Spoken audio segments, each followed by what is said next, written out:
कहानी की शुरुआत में हम एक मछुआरे को अपनी मछली पकड़ने वाली जाल को सुलझाते हुए देखते हैं। तभी वो देखता है कि उसके सामने खड़ी कार के अंदर से धुआं उठ रहा है। उसे कार के अंदर किसी का हाथ भी दिखाई देता है। वो कार की तरफ बढ़ रहा था, लेकिन तभी उस कार में एक जोरदार धमाका होता है। अब हम एक बॉक्सिंग मैच को होते हुए देखते हैं, जहाँ टाचिबाना का मैच देखने के लिए बहुत से लोग आए हुए थे, क्योंकि टाचिबाना ने मात्र 2 साल में बॉक्सिंग की दुनिया में बहुत बड़ा नाम कमा लिया था। लेकिन आज टाचिबाना की लड़ाई उसी की तरह एक पावरफुल बॉक्सर से होने वाली थी। मैच शुरू होती है, लेकिन टाचिबाना अपने ओपोनेंट को बड़े ही आसानी से हरा देती है। मैच के बाद टाचिबाना वहां से अपने घर जाने के लिए निकल जाती है। टाचिबाना जिम में ही रहती थी। जिम जाकर वो अपनी बहन युजुकी को मैसेज करने लगती है, लेकिन वो कोई रिप्लाई नहीं देती। नेक्स्ट डे हम टाचिबाना को वर्कआउट करते हुए देखते हैं। ट्रेनिंग के बाद जब वो अपने कोच के केबिन में जाती है, तो तभी कोच को किसी का फोन आता है। ये फोन कॉल सुनते ही टाचिबाना भागते हुए मॉर्ग पहुंच जाती है, जहां पर उसके अंकल आंटी पहले से मौजूद थे। पुलिस का कहना था कि उसकी बहन युजुकी ने कार में खुद को जलाकर सुसाइड कर लिया। ये वही कार थी जिसे हमने कहानी के स्टार्टिंग में देखा था।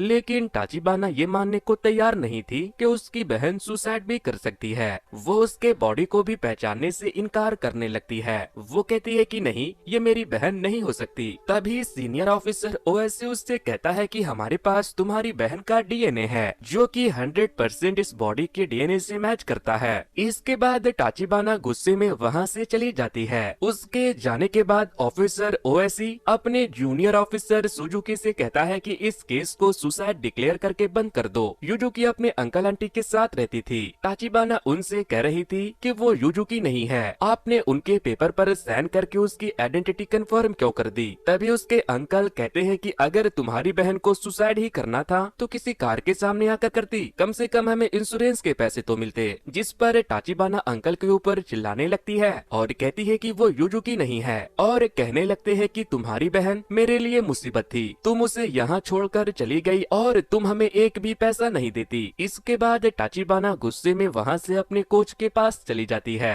और उसे सारी बात बताती है कि पुलिस किसी और लड़की को उसकी बहन बता रहे हैं। कोच उससे सारी बातें भूलकर अपने बॉक्सिंग पर कंसंट्रेट करने को कहता है। अब हम निकाडो नाम के एक आदमी को देखते हैं, जो कि किसी मॉन्स्टर की तरह गोश्त खाते हुए टीवी पर युजुकी के सुसाइड की न्यूज देख रहा था। तभी उसकी एम्प्लॉय आकर उसे बताती है कि पुलिस ने केस बंद कर दिया है। वहीं दूसरी तरफ हम देखते हैं कि टाचिबाना वापस से अपने अंकल के घर जाती है और युजुकी का सारा सामान अपने साथ लेकर जाने के लिए पैक करने लगती है। लेकिन तभी उसे युजुकी के सामान में किसी क्लब का कार्ड मिलता है, जिसके बाद वो उस जगह पर चली जाती है। वो कार्ड को वहाँ पर स्कैन करती है तो दरवाजा ऑटोमेटिक खुल जाता है। अंदर जाने पर टाचिबाना को वो जगह बहुत ही अजीब लगती है। ये एक क्लब था, लेकिन वहाँ पर बहुत सारे लोग साफ सफाई कर रहे थे। तभी कुछ लोग टाचिबाना से कहते हैं कि क्लब आज बंद है, तुम अंदर कैसे आई? फिर वो लोग उसे पकड़कर वहाँ से बाहर लेकर जाने लगते हैं। लेकिन तभी क्लब का मैनेजर कीटो वहाँ आ जाता है। टाचिबाना उसे युजुकी की फोटो दिखाकर पूछती है कि क्या तुमने इसे यहाँ देखा है? वो कहता है कि नहीं। फिर टाचिबाना उसे क्लब का कार्ड दिखाकर कहती है कि अगर वो यहाँ नहीं आई तो तुम्हारे क्लब की आईडी मेरी बहन के कमरे में कैसे गई? मगर कीटो उसका आईडी छीन कर तोड़ देता है और कहता है कि तुम मरे हुए लोगों की तलाश करना बंद करो। फिर कीटो वहाँ से जाने लगता है तो टाचिबाना कहती है कि मैंने तो तुम्हें बताया ही नहीं कि वो मर चुकी है। जिस पर कीटो उसे बहुत मारता है। वो उसका गला दबा देता है, जिससे कि वो बेहोश हो जाती है।